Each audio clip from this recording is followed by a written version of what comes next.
Hi, this is MGT569, video for Assessment 2 and Assessment 3, your personal best leadership. So Assessment 2 is you getting ready to post to the group about your personal best leadership experience, and all of the information that you get for that assessment is grist for the mill for Assessment 3, which is your personal best leadership experience report. So first of all, the group post. When you're actually going to post after you've done your preparation, you go down to discussions on the left-hand side, and then you see the discussions. It says personal best leadership experience group post. Now I've set up eight discussion boards, and I want to limit that to 4 to 5 students per board. So if there's more than, say, 4 or 5 in the board, go to the next board. Okay? So this is due on the first post is due on the 9th of August, your second is the 14th, and we'll explain that. 700 words all up for the two.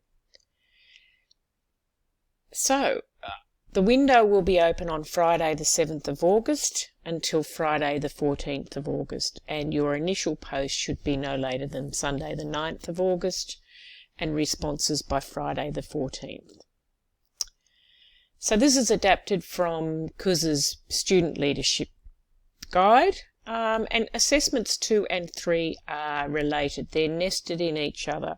So they're both about your personal best leadership experience. And in the online meeting on Thursday the 30th of July, we actually had a group exercise where you shared your stories of your personal best leadership, and we also talked about some of the key actions. So I urge you to have a look back on that meeting, that online meeting, and also look at the Padlet where we looked at some of the actions as well. So you'll get to do assessment 2, share with your group discussion board, and then you write that up in assessment 3. So there's really good guidance for this on how to prepare your personal best leadership experience, and Kuz and Posner talk about this as well. So read your workbook, read the text, etc. So you've got to think about a time when you performed at your very best as a leader. Now, this is an event or series of events where you believe the standard was excellent. But it's a time when you actually achieve success while working with others. So it's not a solo act. And it doesn't have to be a time when you had official authority. You might just have been part of the group or the organisation or the class. But focus your thinking only on experiences during which in the group you actually led others to an accomplishment of which you were all pretty proud. And we use the word experience to mean any kind of project or undertaking that has a definable beginning and an end. And it could last any time period. So first of all, these are the preparatory steps, the self-reflective notes that you will take. So you do this offline. So think back to this leadership experience, and some of you have had the joy of doing this on the online meeting on the 30th of July. So you could use those. And then you have a series of questions to answer. When did it happen? So this is giving the context. How long was it? What was your role? Who else was involved? What feelings do you have prior to and during the experience? Feelings are really important. Did you initiate the experience or did someone else? So were you in a position of authority, etc.? How did you emerge as the leader, and what were the results of the experience? So now we want you to really look at your actions, and these are still in the self-reflection notes, okay? So what actions did you take? So with that, when we say what actions did you take, we're thinking about whether you were inclusive or collaborative, whether you might have held a focus group, you might have made sure that you checked in with all of your team on a daily basis, you had stand-up meetings, whole range of different things in that way. But what were the key actions that you took? How did you get others to go beyond the ordinary levels of performance. So was it that you actually had a stand-up meeting for 15 minutes every morning and really got to know each person and really listened really empathically, etc.? What did you do? What did you do to demonstrate your commitment to the project or undertaking? So you committed to what you were going to do and you did it. How did you demonstrate this? What behaviours did you model? What did you do to make sure everyone understood the purpose of the goal? So, how did you actually articulate that? Did you actually, get everyone to share the development of that goal? So you had buy-in. What did you or others do to overcome major challenges or setbacks? So what were the challenges, Were there barriers? Were there people in the group that weren't on board? Did you spend more time with those people, etc.? Did you clearly articulate things more with them? Find out what sort of how they want to be communicated with. What did you do to engage others and get them to participate fully? So communicating. What were your means of communication? Based on what you did or said, what other extraordinary actions did your group members take? So how did you know that they had your back, they were going to do the extra mile, they were passionate about that? What sort of outstanding things did they do? How did they, demonstrate and find their voice? So then summarise the 5 to 7 most important actions you took as a leader who made a difference. So reviewing these lessons, you're still in the self-reflection notes. Review your responses from the first 2 steps. Now we want you to identify 3 to 5 major lessons that you learned about leadership. What lessons might you share? So think about which ones you might share with others about how you made extraordinary things happen. Now this is part of the prep for the discussion board. From the lessons you identified in step 3, what single piece of advice would you give another individual on how to make extraordinary things happen in their organisation based on your experience? So the single piece of advice might be that you set up a group online site where everyone can share, or you have a 15-minute stand-up meeting every morning, or there's a whole range of things that you can talk about, that you held focus groups regularly. Once you have completed writing your personal best leadership experience, that's the reflection steps from 1 to 4, you're going to post to the group discussion board. And it'll be really good for you to hear other people's stories as well.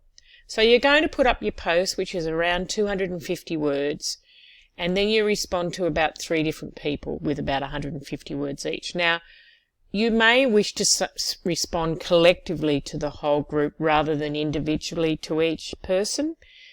Your group, it's up to you to work out how you do that, okay? And I'm more than happy to whichever approach works the best, because sometimes it can be a bit siloed when you're only doing the one-on-one responding. So as I said, I've set up group forums. There's about 5. You can have 5 in each. Use open questions and build the contributions of others. So, you're always generating more. So the format of the discussion post is brief. You just have a brief discussion, the key actions you made, the 3 to 5 lessons, the single piece of advice, which we discussed. And it's really good. These are just really good, respectful ways of working. Be encouraging and non-judgmental. Demonstrate effective listening by appreciation and respect for personal stories and looking for common qualities. So you're looking for those common behaviours, the common actions, approaches.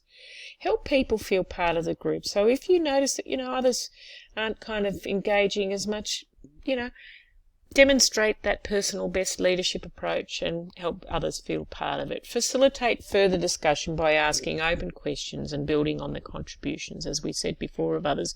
So creating that generative dialogue where the whole is greater than the sum of its parts, and you're creating solutions as you go. So you're building on each other's ideas. Really important. Always look at the marking rubric. This one's very simple. It says pass or fail, but some of you may do better than a pass, but it's very simple. It's the participation in the learning community, and your relevant initial post and 3 responses. It's a very simple marking rubric, because it gets more complicated when we get to your personal best leadership assessment 3, which is a summary report from assessment 2. So assessment 2 is the foundation for assessment 3, which is worth a lot more.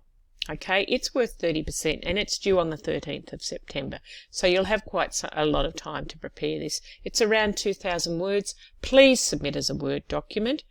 So you need to engage in a critical reflection of your leadership experience and practice. And when we talk about thinking critically and engaging critically, you're looking at a number of different perspectives and bringing in different types of literature. And have a look at topic 1.2 again about critical reflection. So when we engage critically, we're not at the surface level, we're going deeper and we're allowing things to emerge that may not have emerged otherwise. So we're actually using questions as we go as well.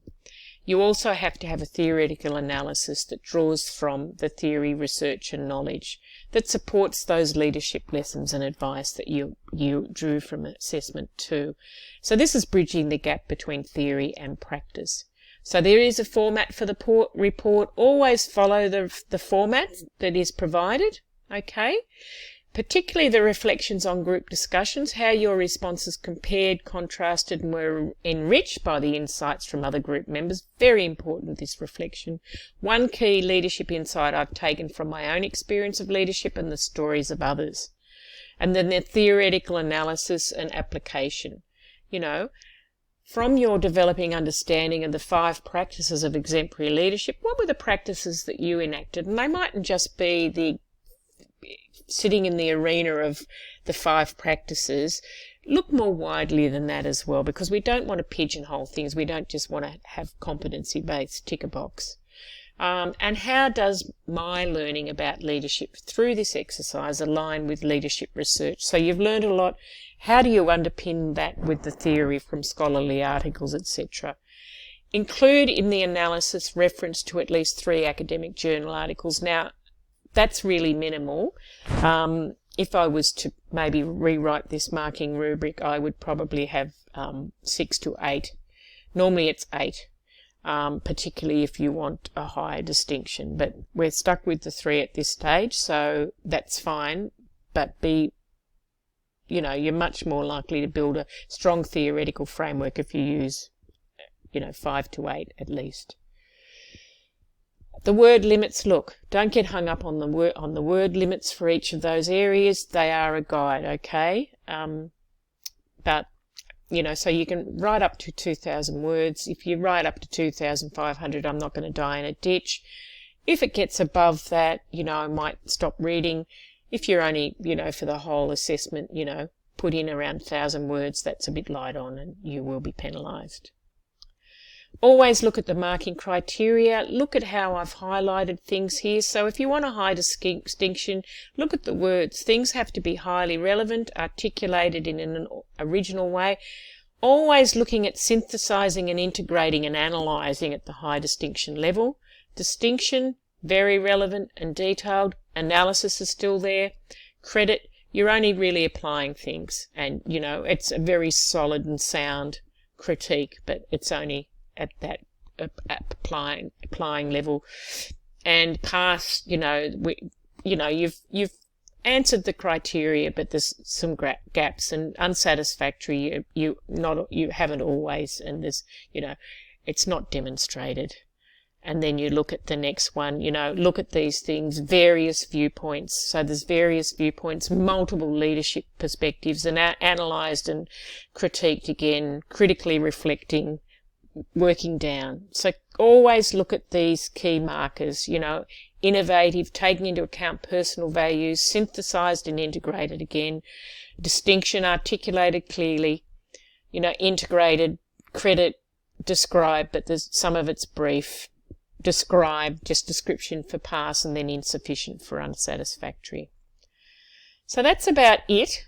If you have any questions, post them to discussion forum or send them to me, and I will repurpose those if they're relevant to everyone.